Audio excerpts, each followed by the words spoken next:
Hello, everyone. Kal Sahota here, VP of Possibilities with the HeroX team. So today we're really pleased and excited to be speaking with Jeremy Gutsche. Did I do that right? Nailed it. Great. Nailed it. Jeremy is an innovation keynote speaker, a futurist, as well as an award-winning author. Today we're going to be chatting with Jeremy about the power of innovation to drive your business forward, and more importantly, not to be left behind. And what's really interesting to me, being in the space now for 4 years, is you can't even watch a car commercial without the word innovation. Like it's Absolutely. such an overused word, but really excited to hear some of your insights. And thanks Sure. for taking the time to chat with us, Jeremy. So, alrighty, so we'll get started with some introductions. I like to keep it a little bit entertaining. So, what we'll do is we'll do a brief intro and then maybe share just one quick fun fact about ourselves, so I can get Sounds us good. started. My name is Kal Sahota, as I mentioned. My role with the team is the VP of Possibilities at HeroX. As to what I'm up to on any given day is I get the pleasure of connecting with organizations and brands all over the globe, from small to mid-sized to Fortune 5,500 to government organizations, speaking to them about their innovation strategies. Fun fact about me, many of my conversations are virtual. I get the pleasure eventually sometimes of meeting people in person. And when I meet them in person, most of them are shocked that I'm not taller. So there you go. There's my fun Nice. fact. So over to you, Jeremy. A quick intro and maybe a fun fact about you. Sounds good. So my name is Jeremy Gutsche, CEO of Trend Hunter, which has become the world's largest trend platform. We help hundreds of different brands predict and create the future, and have a nice little lineup with how HeroX works. And then we also have a model that is powered by the crowd. I guess the fun fact about me would be that all of Trend Hunter, in a way, is an accident. I guess the easiest way to put it is that when I was a little kid, I ran around with a little book of all my inventions. All I wanted to be was an entrepreneur so badly. And and then that, if you can't choose, that leads you to the corporate world where you start helping other people find their ideas. And eventually, frustrated that I wasn't figuring it out, I taught myself to code. And before YouTube, before Facebook, in the wee hours of the morning, I coded up this little site, Trend Hunter, where people could share business ideas. But what I really thought was that some trend hunter in Europe or a trend hunter in South America might submit the little idea that would inspire whatever my venture could be. And I did not expect that the traffic would go from thousands to millions and billions of views. And now we use that same platform to hopefully help other people out there find their ideas. And it's the same quest, but it's sort of funny because it's very much, I guess, an accidental path in life that's led me to something I love to do. So, in addition to all the great work that you've done with brands and just with Trend Hunter, you're also a sought after innovation speaker. Tell me a little bit about that. Was it just, building on what you're already up to, driven by passion, without Sure. feeling? I always was the person at any job I was at that sort of inadvertently became the one, maybe trying to mentor the teams on speaking, but it was very corporate like, in that Mm, I would be the corporate presenter as a consultant, and then I ran innovation and analytics for a bank. But once I started Trend Hunter, I started getting invites to come speak, and I had written a book called Exploiting Chaos that was a bestseller in 2009, right when the world became chaotic. So I was getting invitations to speak. mhm. But I'll tell you a fun little inside fact, which was my biggest moment of changing my public speaking skills. Happened probably 30, I'm 620 gigs into speaking at this point, Wow. but about 30 gigs in, a client said, "Oh, that was good, but I thought you'd be better." I was like, "Oh, wait, It's always sorry. great to What did I hear. do wrong? I'm sorry." He goes, "Oh, well, it's just that I hired the trend hunter guy, but I feel like I got the banker guy still in all your words where you were trying to be perfect. But you got a room of 1,000 hungover people that, want to see the side story, the back note, the energy. And so the best part was when you're like, hey, let me tell you the backstory." And basically, she said, improvise more, have more fun with it, be yourself. Don't worry about having the perfect words. And just put your heart into it. And I think that if I graph my energy, per keynote, that's when I kind of changed my direction, and then my career started going in a different direction. Yeah. That's So I love it. I have a lot of fun, but I think that's now the advice I give to a lot of people when they're asking what's your favorite speaking tip. that's a really great story. And what I'm hearing is you just leaned into your passion. and Sure. you want to translate your passion in your words. So, and I will second that because I've had the pleasure of watching, some of your keynotes. Definitely off the charts. Love it. And speaking about your keynotes, you talk about how the lifespan of Fortune 500 companies used to be 75 years, and it's really the average has fallen to just 15 years, and it's expected to drop much further. And I know from memory, just from myself, I'm going to date myself now, but I mean, I grew up with Kodak and Blockbuster, and those are just a couple of examples, and the list goes on. So, Jeremy, what's an organization's best defense for longevity and ultimately keeping up with change? And in your own words, what makes them better and faster? Sure. So, the framework that we like to use at Trend Hunter, which I had written about in my book, Better and Faster, but we also have a sort of assessment tool, and we've done a lot of research to basically look at what are the traps that impact successful people, what causes you to get caught in a groove. And if I was to give you a simple metaphor, the way I would like to put it is that a million years ago, people were hunters. Hunters are nomadic, eat or be eaten, always searching for that next meal. So innately, we do have the skills to adapt. However, 10,000 years ago, people planted the first seeds. And when we did and became farmers all around the world, statistically, that's when our population started expanding because Mm, as farmers, we could stay put and we started putting in rules, processes, government structure in order to preserve and protect whatever led to last year's harvest. And mm, after 10,000 years of evolution as farmers, you and I now have the trap where once we become successful, we also try to preserve and protect whatever led to last year's harvest. mm, Getting a little bit more in detail, we boil it down to three different traps of the farmer, which is that the farmer becomes repetitive, complacent, and mm, protective. And the exact opposites of that would be your hunter instincts of being curious, insatiable, and willing to destroy. And those are kind of like mm. willing to destroy. By that, I mean willing to destroy whatever worked in the past or in the pursuit of something new. Recreate. Gotcha. Yeah. And so when I think about what it takes to innovate or adapt, I think that we've all reached this point in time where we believe innovation is important and we suddenly see disruption. However, people don't really have the tactics, the tools, the next steps. And so we end up as people being ill equipped for change. And that's really where my mission falls and what we're trying to help people do. How do you make innovation and change just actually tactically happen? Love that. Absolutely love that. Thanks for that share. I'm going to switch gears a little bit and get into it. And you've already started to talk about this a little bit, is get into a little bit of the how. So, being an expert in the space of innovation, what are your thoughts on the importance of incorporating crowd or specifically crowdsourcing as a part of that innovation strategy? Because so think about innovation as the bigger umbrella, but a part of that, there's open innovation. So, tell me a little bit about your thoughts around that.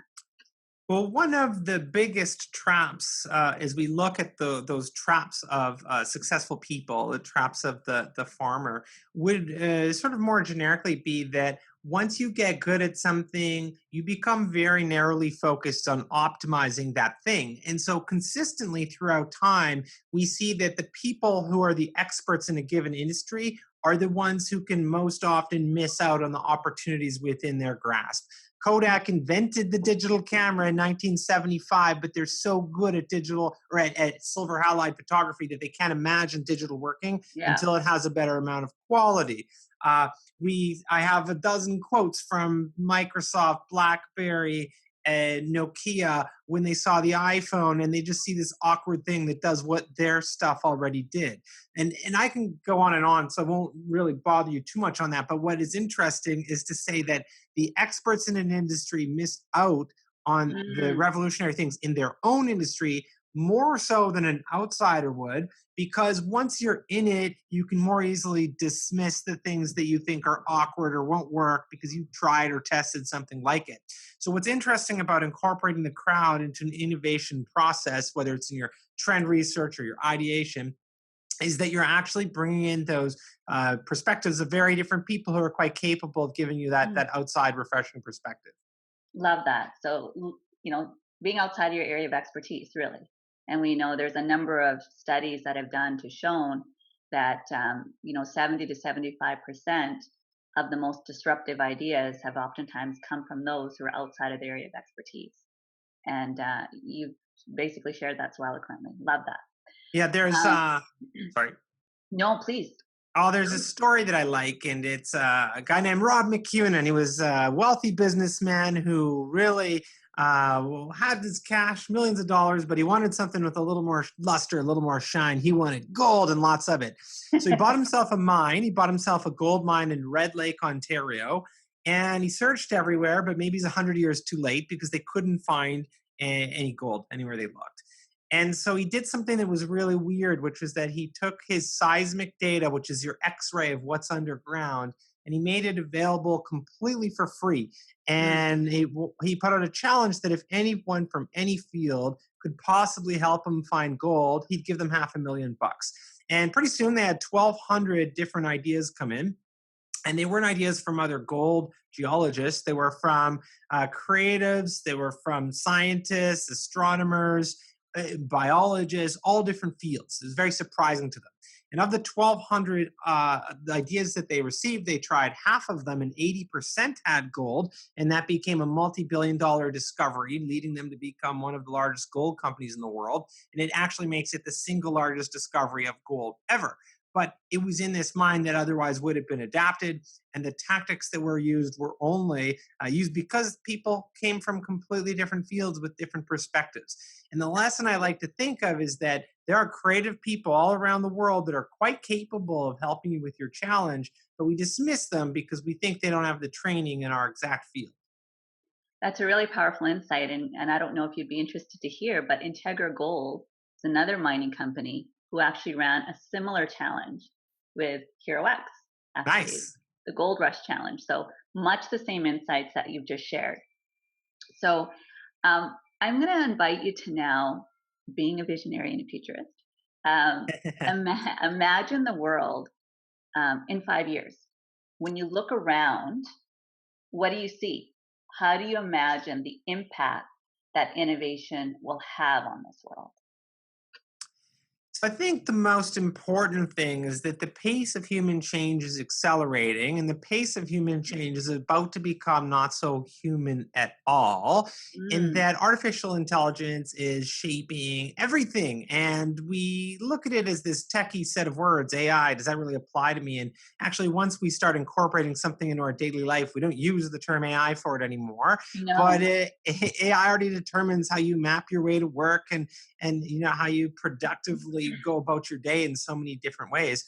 So I think is going to be a very interesting realization for people is that about in the next 5 years you're going to really start seeing augmented reality, virtual reality, artificial intelligence, all of these things that seem like they're on the fringe will start to become much more mainstream.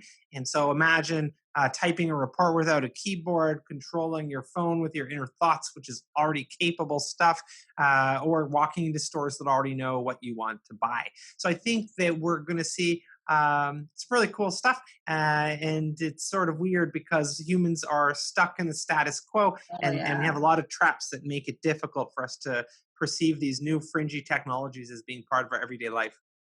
That's so true. And, when you think back to the first time you used Siri, it's like, oh, what is that? And now What it's is just, this devil what is device? this thing? But now it just becomes a way of life. So Sure. we, as human beings, we just adapt to what's new, and then it turns into a way of life, and then we wait for that next disruption to happen. So let's dig into that a little bit more. Now I'm going to invite you to consider that you're standing again 5 years in the future and you're looking back. Um, what do you imagine the journey will be for those organizations who are able to sustain this rapid pace of innovation? In other words, what can't they lose sight of? So, what was their journey to get to where they are? I think that the fundamental skill set that people need to figure out is how do you adapt to a world that perpetually adapts. And what happens in a lot of change initiatives is that people walk into that initiative thinking that we're going from point A to point B. And Mm. the actual thing you're doing is stepping into a never-ending treadmill and building the skill set to keep adapting and keep finding new innovations that might lead you to where your customer is actually headed. And there are tactics and there are strategies and there's ways to actually do that. But the starting point is to recognize you're not trying to simply adapt, you're trying to enter a world of perpetual adaptation. Love that. So if there was any one thing that you don't want to lose sight of, you know, being one of these organizations, what would that be? Like one piece of advice that you'd want to give them? Well, to relentlessly obsess about not just the customers you have, but the next customers that you could have. So, Mm. trying to realize where your solution or your ethos actually taps into what's next, and what does that next generation actually think about your product or service, and what are the barriers that stop you from getting there. There's an exercise that I often do in workshops where you get your team to imagine 5 years from now that your company's been disrupted and things have Mm. fallen apart. Mm. Realistically, what do you think are the factors that would lead to that dystopic future? Maybe it's about recruiting the next generation of talent, digital reinvention. I'm not sure. It'd be different for each company. But Mm. that exercise then you do in reverse and imagine a utopic world where everything works out 5 years from Mhm, now. mhm. What are the five realistic factors that would lead to that? And this process of doing that for your own for your own customer base, your own brand, can lead you to think a little bit more deeply about where you're strong, where you're weak, what are the things that you're actually offering. And I think that very visualization in many different examples helps people to think about what causes them to matter, and where they add the most value for their customer. That's amazing insight.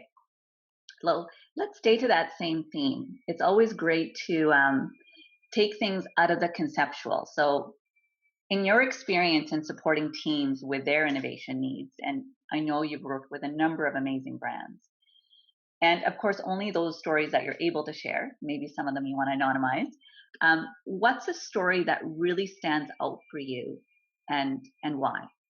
Sure.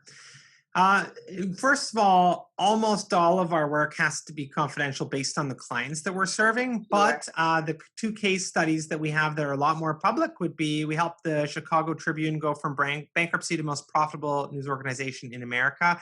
And that was an interesting journey because it was trying to understand the human element of getting people to adapt to a digital economy. And then the other example, which I'll go in more detail, is helping NASA prototype the journey to Mars. And when you think about helping NASA on a project, it sort of at first seems daunting because these are rocket scientists. What am I going to actually offer? But what's interesting is that they're still a collection of people having all the same sort of issues that others in other organizations do. You have competing for resources, people that are siloed, everyone wanting to generally do good, but problems getting buy-in, problems socializing ideas, all the sorts of things that impact all sorts of companies. Now, what I thought was really fun is the example is that if you envision going to Mars, there's three very different journeys that could happen. And Mm. imagine three different people that would advocate the different journeys. Imagine you have a rocket scientist and you have a biologist and you have a geologist. The geologist wants to get to Mars and bring back some space rocks. That would take about 15 years by the general guess. The rocket scientist just wants to go and plant a flag on Mars very quickly, and that would maybe Right. take 7 years. And the biologist wants to get human life there, which would take 25 years. So, one of the key tasks that was interesting is that if all these people just keep going back to their desks, they all just fight for their own approvals, Mm. and we actually don't get to achieve any of their results because you can only pick one of those missions. So, Right. one of my favorite workshops was bringing 100 of these scientists together to go through the simulations of trying to think of picking those missions and where you would actually end up. And the first thing that happened is one of the scientists said, in that example of a dystopic world where it doesn't work out, he said, well, if this doesn't work out, you got 12 minutes to change your mind. But if you make a misstep, you just send a coffin out to space and kids don't want to go into science. The room kind Right. of silences. And then the next scientist goes, well, I'm going to pick the fast mission then, which is the rocket scientist 7 year mission, because every time that the president changes, they change the space mission. So I've been Right. on 17 canceled missions. the whole room kind of chills a little bit and thinks, wow, that's a lot to think about. So throughout the course of the day, the teams work and they try and figure out what are the priorities that get everybody working together, that allow progress to happen. And my favorite outcome, which is, it's not realistic, but the learning lesson is there, and it was the one that stand out the most, is a group of scientists got up and they said, all right, we've solved this. The answer is something you're going to laugh at, but before you laugh at it, remember, we need something a president can't cancel that all of us can get a part of that advances all of our sciences at the same time. There's only one answer: space beer. And Yeah. everybody laughed, but the guy said, if you think about it, here's what happens for space beer. We have to get the rocket to Mars, makes the rocket scientists happy. Then we need to try and collect the water that's already on Mars and basically harvest it. Every time that happens, there's maybe a little breakthrough, maybe a little chatter on digital media. But if people knew we were getting closer to beer, then every time we got that water, social media would be 2 or 3 times more intense. And finally, you have to grow a plant, so that makes the biologist happy. Right. And then finally, you try being the American president who cancels America's mission to brew beer on Mars. It cannot be done. So anyway, that was fun. But the bigger lesson was more about collaboration and recognizing that sometimes you have to go through those simulations of what leads to dystopia so that you can actually focus down on the few things that you would need to focus on in order to actually make progress happen. That's a really powerful story. What's really amazing to me is, NASA is a government organization, and they have been leaning into crowdsourcing and innovation for over a decade. And are you finding, just a bit of a side question on that is, do you find that there to be a distinction between how much government versus like normal brands actually lean into innovation and crowdsourcing? Do you see a hesitation on the side of brands at all? And if you do, what is that? Like, why is that existing? Well, to keep the answer simple, I would anchor on the hunter versus farmer and say that everyone exhibits some level of resistance to change and innovation when it's linked to one's own success. And organizations tend to be an extrapolation of that. An organization is even more likely to be a farmer because a corporate structure exists to make sure people don't lose the company. So we have rules, regulations, policies, best practices. And then when you're within a company, you want change to kind of happen. But when it's not your department, it's easy to say no. And when it's not your job, it's easier to say no. It's easier to do nothing. And these things, they all add up. And we all exhibit resistance to change. My example that I sometimes do in a keynote is I say, who here can type? I can type. It's like, yeah, cool, got it.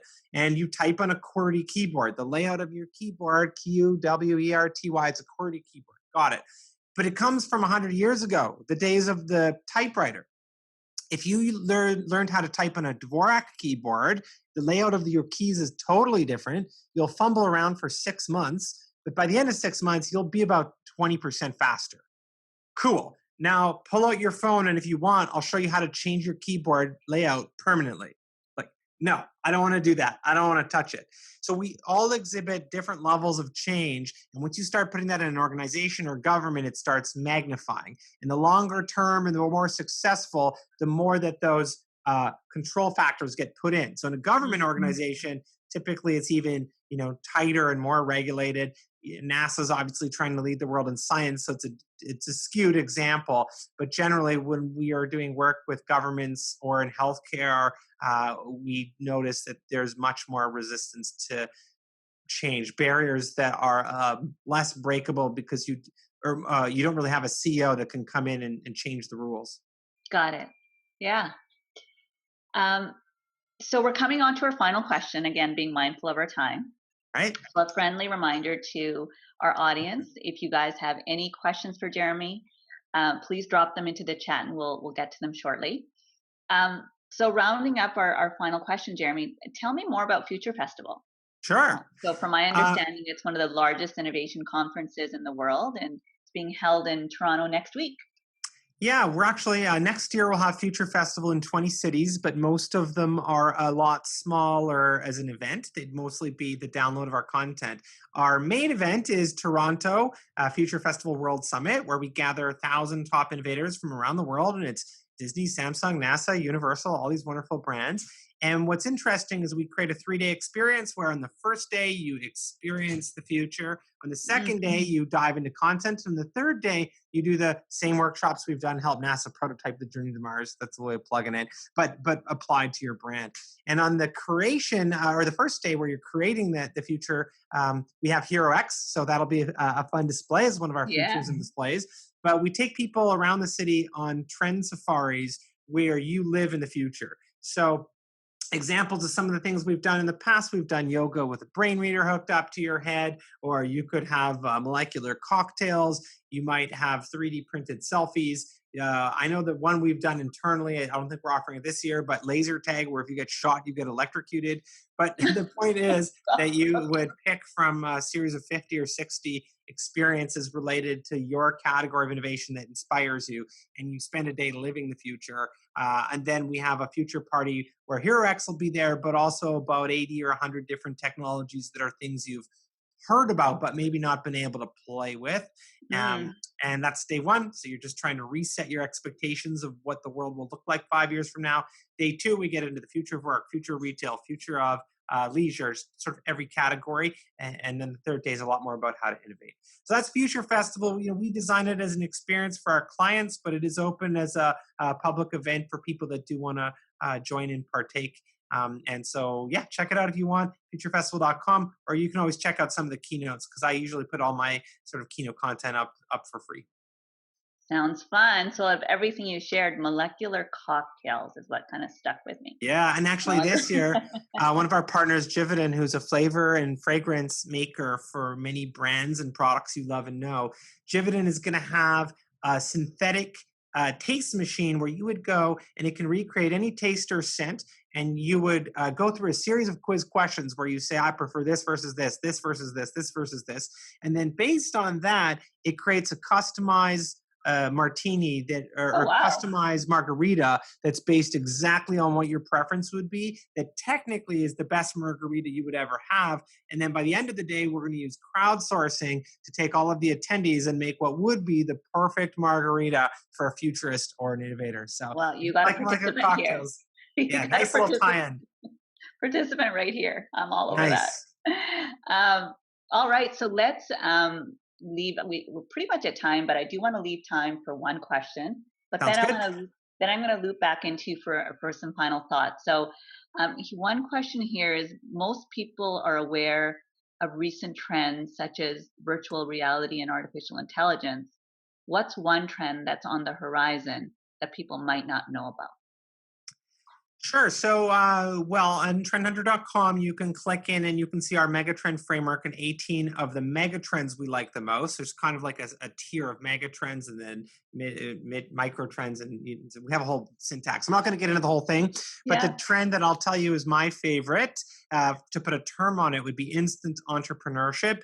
And this is a concept that keeps accelerating, but it's the idea that today, more so than ever before, you could instantly become an entrepreneur. Meaning, I could be a 12-year-old kid in my basement. I could outsource to Thingiverse the design for a 3D printed dinosaur, whatever I wanted to make, and that would get my schematic. I could then crowdsource my funding on Kickstarter. I could get my logo designed Mm, on mm, 99designs.com. I could use AI and to make a Wix website for free. And very, very quickly, I could have a professional presence, a prototype, and be selling $1 million of something and be in the game. So that's just an example. But when you start leveling the playing field internationally and realizing that that kid could be coming from anywhere around the world, well, you start recognizing that we will enter into a very different future where the innovations and ideas that inspire you might not be from the large companies that you're most familiar with. I that's such a powerful share. And oftentimes I get the question, why do you do what you do? And you've touched on this, is the ability to level the playing field. Sure. You don't have to be somebody that, what color, creed, religion you are, if you have education or don't have education, you have the ability when you have open innovation to be able to actually participate and actually contribute. Mm. So There's actually a related concept that you might find interesting, which is that there are MOOCs, so massive online open courses. I might be reversing the two O's there, but the idea of taking courses from Stanford or Harvard and putting them online in a way that's accessible. So there's a couple Stanford profs that started Coursera, actually. But what was interesting is the one, and his name's slipping me right now, but is easy enough to find. Basically, was a robotics professor dealing with 200 students at a time in Stanford. 200 students, 200 students, 200 students. He makes a course online and 160,000 people register. And when they go through all the same exams the Stanford kids went through that are privileged kids, smartest in the world, all this stuff, when they do this, 248 of the online students from around the world, 248 scored perfectly on every single exam, flawless, no error. And the Wow, very best kid from Stanford, the highest ranked one, ranked 401st. that's a So powerful story. it's very interesting. And you start then layering on these opportunities for entrepreneurship, and you start realizing that, yeah, you could be a very hungry, smart kid, and talent is distributed evenly, but opportunity is not. But that's changing. You don't know where the best and most creative ideas live. You literally have Sure. no idea. It could be sitting somewhere in a remote village in Bangladesh or Africa. You just never know. Absolutely. So I'm going to take that as your final thought because it's a powerful one. So, Jeremy, I really appreciate you taking the time out of your busy schedule today to participate in our webinar and offer your amazing insights. For those of you attending today's webinar, if you'd like to schedule in a free workshop to discover how crowdsourcing can support your innovation strategy, reach out to us directly. We'll be sending a follow-up email, which will include our contact information. And with that, on behalf of Jeremy and I, thank you so very much for taking the Thank you. time to join us today. And if you haven't done so already, check out Future Festival. You simply go to futurefestival.com. Tickets are still available. Jeremy and I will see you there next week. Perfect. Sounds good. Thank you so much. Thank you.